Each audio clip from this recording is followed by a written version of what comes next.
Court রায় ঘোষণা করে 2014 তারিখে আসামির প্রতি দায়রা 1905/13 আগস্ট মোহাম্মদ ফরিদ মিয়া পিতা মৃত আজির মিয়া সাং শিলাম টিলাপাড়া পোস্ট অফিস শিলাম থানা দক্ষিণ সুরমা জেলা সিলেট। গ্রেপ্তারি ওয়ারেন্টটি এই আসামি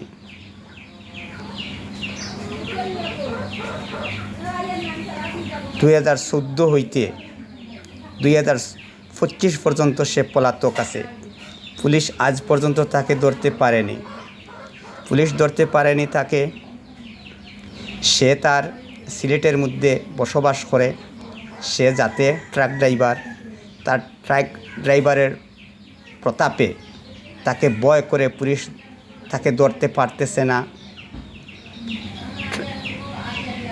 ট্রাক ড্রাইভার শক্তিশালী সঙ্গ, বড় জাতি থাকায় তারে ধরতে পারতেছে না পুলিশ। 2014 সালে কোর্ট রায় ঘোষণা করে ওয়ারেন্ট আসামি, চেক ডিজাইনার মামলার আসামি, তাকে পুলিশ 10 বছরের ব্যবধান এখন পর্যন্ত ধরতে পারে নাই। সে তার বাড়িতে আসা যাওয়া করে। তাকে কোর্ট ধরার জন্য সহযোগিতা যোগান দিতে অনুরোধ করছি।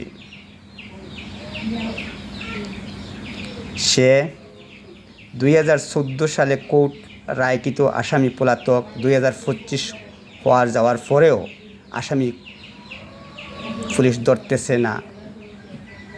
বিদায় দেশবাসীর কাছে অনুরোধ করছি, উক্ত আসামিকে ধরার জন্য আপনারা সহযোগিতা করুন। তার ঠিকানা হচ্ছে মোহাম্মদ ফরিদ মিয়া পিতা মৃত আজির মিয়া সাং শিলাম টিলাপাড়া পোস্ট অফিস শিলাম থানা দক্ষিণ সুরমা জেলা সিলেট। বড় দুঃখ পরিতাপের বিষয়, সে যাতে ট্রাক ড্রাইভার, তাদের সংগঠন অনেক শক্তিশালী। এই বয়ে পুলিশ তাকে ধরতেছে না। দেশবাসীর চেয়ে সে শক্তিশালী নয়। দেশবাসীর কাছে অনুরোধ করতেছি, উক্ত 10 বছরের আসামি পলাতক থাকা অবস্থায় সে কি আর এই দেশের পুলিশ তাকে ধরবে না? ধরবে কি না তা সন্দেহের মধ্যে সন্দিহান। দেশবাসীর কাছে সহযোগিতা চাই। মোহাম্মদ ফরিদ মিয়া পিতা মৃত্যু আজির মিয়া সাং শিলাম টিলাপাড়া